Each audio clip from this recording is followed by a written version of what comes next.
اس نے مجھ سے سوال کیا کہ عمران خان صاحب نے جو مدینے کی ریاست کا تصور دیا تھا تو اس میں کامیاب کیوں نہیں ہوئے؟ آپ سارے پی ٹی آئی والے 3 دن تبلیغ میں لگاؤ، آپ کو بہت فائدہ ہوگا، خان صاحب کو بھی لے جاؤ۔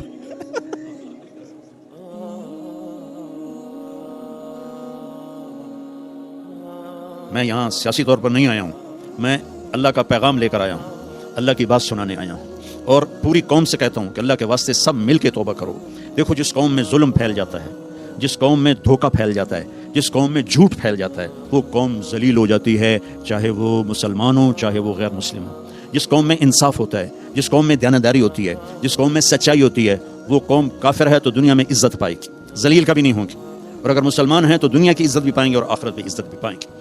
اور مجھ سے ابھی چند دن پہلے ایک بچی نے سوال کیا، وہ یہ کون سا اے آر وائی کی وہ لڑکی ہے نا، جہاں سے پارس جہاں سے سما، اچھا، اس نے مجھ سے سوال کیا کہ عمران خان صاحب نے جو مدینے کی ریاست کا تصور دیا تھا تو اس میں کامیاب کیوں نہیں ہوئے؟ میں نے کہا ریاست مدینہ کوئی بلڈنگ تھی جو انہوں نے بنانی تھی تو وہ بن نہیں سکی اور 2 منزلہ رہ کے کم ہو گیا۔ میں کہا وہ تو ہم نے بنانی تھی، جھوٹا جھوٹ چھوڑتا، زانی زنا چھوڑتا، شرابی شراب چھوڑتا، ڈاکو ڈاکہ چھوڑتا، اور ظالم ظلم چھوڑتا، اور برائی کرنے والا برائی چھوڑتا، اور بددیانتی کرنے والا بددیانتی چھوڑتا۔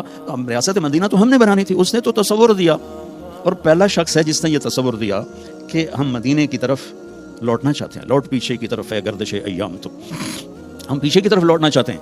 ہمیں نبی کا دامن پکڑے بغیر عزت مل ہی نہیں سکتی۔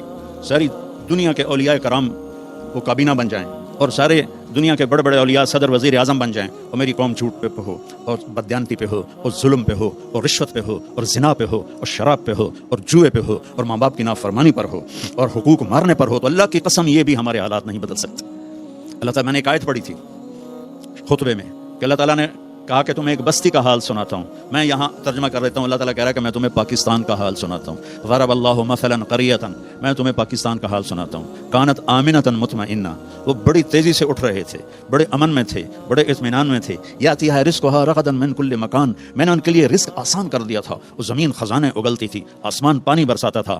فکفرت بانعم اللہ، پھر وہ میرے آگے جھکنے کی بجائے شیطان کے ساتھی بن گئے، اور انہوں نے غلط راہوں کو اختیار کیا، جھوٹ دھوکہ، مطلب یہاں بددیانتی کرنا کوئی جرم نہیں رہ گیا۔ کتنے ہماری تباہی کی بات ہے کہ ایک آدمی خزانہ کھا جاتا ہے، ایک آدمی پورے محکمے کے پیسے سمیٹ لیتا ہے اور وہ معاشرے میں معزز ہوتا ہے، یہ عجیب بات۔ تو اللہ تعالیٰ نے کہا پھر جب انہوں نے یہ کیا کہ وہ میرے نافرمان ہوئے تو پھر میں نے کیا کیا؟ فَأَذَاقَهَا اللَّهُ لِبَاسَ الْجُوعِ وَالْخَوْفِ، میں نے ان کے اندر دشمن کا خوف بھر دی، میں نے ان کے اندر بھوک بھر دی۔ ایک اور حدیث یاد آئی، یوشک الامم ان تداعی علیکم کما تداعی الاکلۃ الی قصعتھا، ایک دن آئے گا میری امت کو ایسے تقسیم کریں گے غیر جیسے دسترخوان پہ روٹی تقسیم کی جاتی ہے، ٹکڑے ٹکڑے کر کے۔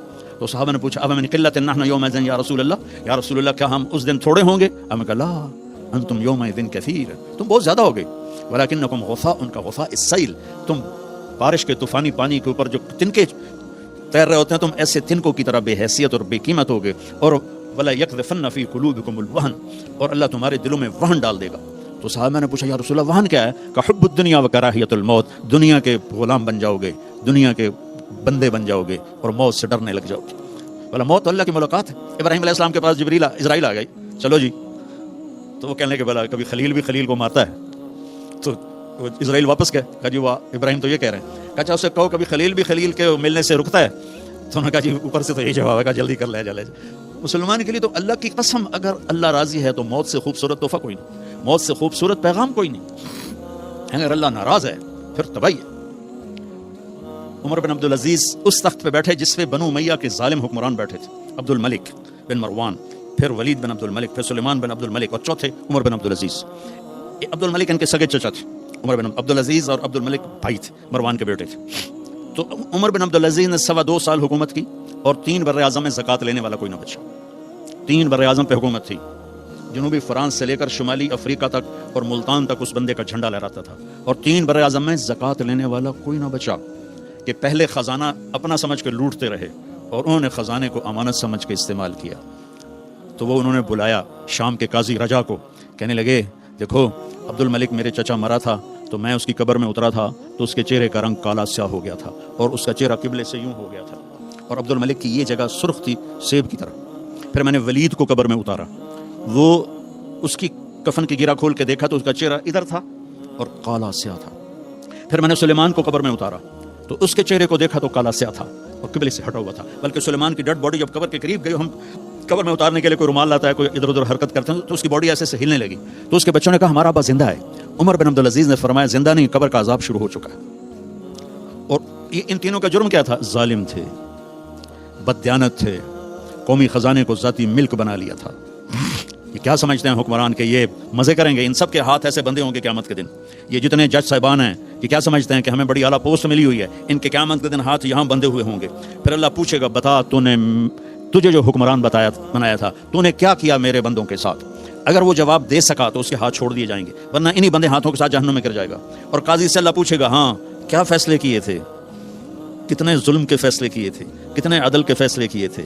اگر وہ عدل کے فیصلوں میں کامیاب ہو گیا تو ہاتھ چھوڑ دیے جائیں گے اور جنت میں چلا جائے گا. اگر ظلم کے فیصلے کرتا مر گیا تو انہی بندے ہاتھوں کے ساتھ آگ میں چلا جائے گا. بھائیو آخرت بھی ہے, بھائیو صرف دنیا نہیں ہے, آخرت بھی ہے. ٹک ہرس و ہوس کو چھوڑ میاں مت دیس بدیس پھرے مارا, قزاق اجل کا لوٹے ہے دن رات بجا کر نکارا. کیا بدیا بھینسا بیل شتر, کیا گونی پلہ سربارا, کیا گیہوں چاول موٹ مٹر, کیا آگ دھواں اور انگارا. سب ٹھاٹ پڑا رہ جائے گا جب لاد چلے گا بنجارا. یہ تو رہنے کی دنیا نہیں ہے. الدنیا ثلاثۃ ایام. میرے نبی فرماتے تھے میں پاؤں اٹھاتا ہوں تو رکھنے کی امید نہیں ہوتی, سانس اندر لے جاتا ہوں تو باہر نکالنے کی امید نہیں ہوتی. تو بھائیو اللہ کے واسطے اپنی آخرت کا سودا نہ کرو. دنیا کا سودا کرنا پڑے تو کر دو. کیوں حسین ذبح ہو گئے 72 سمیت, 16 اہل بیت اور باقی جان نثار, کیوں اتنا قیمتی خون ذبح ہو گیا کہ ایک طرف دنیا تھی ایک طرف آخرت تھی. انہوں نے آخرت کو گلے لگایا, نیزوں پہ سر چڑھ گئے. عاشق کا جنازہ ہے ذرا دھوم سے نکلے, محبوب کی گلیوں سے ذرا گھوم کے نکلے. چڑھ گئے نیزوں پر اور یزید نے دنیا بنا لی, آج تک لعنت پڑ رہی ہے. تو بھائیو میں ساری قوم کو ہاتھ جوڑ کے کہتا ہوں ہم مل کے اب توبہ کریں اور ہم ایک ایمان, اس کے بعد نماز کوئی نہ چھوڑیں, نماز کی پابندی کریں. ہماری قوم میں نماز بہت کم ہے. ہمارے کے پی کے علاقے میں نمازی ہیں, بہت بڑی تباہی بن جائے. 2 آدمیوں پہ زبردست عذاب آنے والا ہے. 2 آدمی امت مسلمہ میں 2 قسم کے لوگوں پر سب سے شدید عذاب ہوگا. ایک سود کھانے والا, دینے والا نہیں, کھانے والا, سود لینے والا, اور ایک ناحق قتل کرنے والا. ان دونوں کے لیے سب سے خوفناک عذاب ہے جہنم کا اہل ایمان میں سے. زانی شرابی کے لیے وہ عذاب نہیں ہے جو سود کھانے والے اور قتل کرنے والے کے لیے. تو نماز پڑھو, ساری قوم سے کہتا ہوں نماز پڑھو. اللہ نے رزق دیا ہے, زکوٰۃ دو.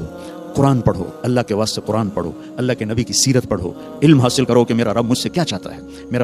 میرا رب پہلی سطر ہے بسم اللہ الرحمن الرحیم, کہ میں رحمان اور رحیم ہوں, کوئی سخت حکم نہیں سناؤں گا, آسان ہوں گے, کر لو, بڑا نفر ہے. تو قرآن پڑھو, نبی کی زندگی پڑھو, صحابہ کی زندگی پڑھو اور قرآن کو اپنا ورد بناؤ. تیسرا کلمہ, درود شریف, استغفار, چلتے پھرتے اٹھتے بیٹھتے اپنا یہ ذکر بناؤ اور اپنے اخلاق کو بلند کرو. اپنے آپ سارے سیاسی لوگ بیٹھے ہیں لیکن میں نبی کی بات کروں گا. اپنی زبان کا بول میٹھا کرو. سب سے کہتا ہوں جتنے سن رہے ہیں زبان کا بول میٹھا کرو. میرے نبی کو پسند نہیں ہے شدت کے بول. اور ایک یہ بعد میں کہوں گا تو اپنی زبان کے بول میٹھے کر. میرے نبی نے سے پوچھا کہ یا رسول اللہ سب سے زیادہ جنت میں کیا چیز لے جائے گی؟ تو آپ نے فرمایا اچھے اخلاق اور تقویٰ سب سے زیادہ جنت میں لے جائے گی. اور اچھے اخلاق میں کیا بتاؤں. میرے نبی سے پوچھا گیا یا رسول اللہ اسلام کیا ہے؟ تو آپ نے کہا اطعام الطعام و طیب الکلام, کھانا کھلانا, میٹھا بول بولنا. میٹھے بول میں جادو ہے. یہ ہے ان من البیان لسحرا, میرے نبی کا فرمانا میٹھا بول جادو ہوتا ہے. پھر اس نے پوچھا یا رسول اللہ ایمان کیا ہے؟ آپ نے کہا الصبر والسماحہ, صبر کرنا اور معاف کرنا. پھر کہا یا رسول اللہ سب سے اعلیٰ درجے کا اسلام کیا ہے؟ آپ نے فرمایا کسی کو تکلیف نہ پہنچانا. پھر پوچھا یا رسول اللہ سب سے اعلیٰ درجے کا ایمان کیا ہے؟ آپ نے کہا اچھے اخلاق اچھے کر. اور آپ جتنی محنت کر رہے ہیں, جس شکل میں کر رہے ہیں, اے اللہ میں تجھے راضی کرنا چاہتا ہوں, تو پھر آپ کی شکل سیاست کی ہوگی لیکن آپ کو اجر ملے گا. ایک ممبر پہ بیٹھا ہوا اس لیے دعوت دے رہا ہے کہ لوگ واہ واہ کریں, تو یہ اس کی دنیا داری بن جائے گی. آپ سیاسی میدان میں ہیں, آپ اگر اس لیے سیاست کر رہے ہیں کہ اللہ ہمارے ملک کو آزادی دے, ہم غلامی سے نکلیں, ہماری زنجیریں ٹوٹیں, ہم نے تو آزادی دیکھی نہیں ہے, نام سنا ہوا ہے, دیکھی کوئی نہیں ہے, تو آپ اپنی قوم کو آزاد کروائیں اور اللہ کو راضی کریں کہ یا اللہ میں تجھے راضی کرنے کے لیے کر رہا تھا. تو اللہ کی قسم آپ کی سیاست بھی عبادت بن جائے گی. اللہ کی رضا کے لیے کیا ہوا عمل نیکی بن کے آسمانوں تک چلا جاتا ہے. تو یہ جو تبلیغ کا مبارک کام ہو رہا ہے, اس میں میرے 50 سال گزر گئے میرے اس کام میں. اس میں ان چیزوں کو سیکھنے کی محنت ہو رہی ہے. آپ سارے پی ٹی آئی والے 3 دن تبلیغ میں لگاؤ, آپ کو بہت فائدہ ہوگا. خان صاحب کو بھی لے جاؤ. تو پانی دینا بھائی, پانی. تو آپ دعا کرتے ہیں میرے نبی کا فرمان ہے لا يرد القدر الا الدعاء، صرف دعا ہے جو تقدیر کو بھی بدل دیتی ہے. اور میرے نبی نے فرمایا واستقبلوا امواج البلاء بالدعاء، بڑی بڑی بلائیں دعا سے ٹل جاتی ہیں. تو دعا ہے بھیک مانگنا.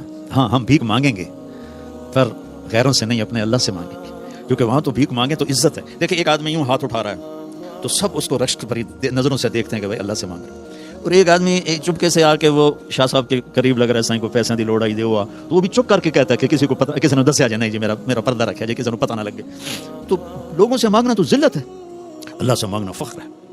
میرے نبی نے عرفات میں 5 گھنٹے دعا مانگی، 5 گھنٹے دعا مانگی، 5 گھنٹے.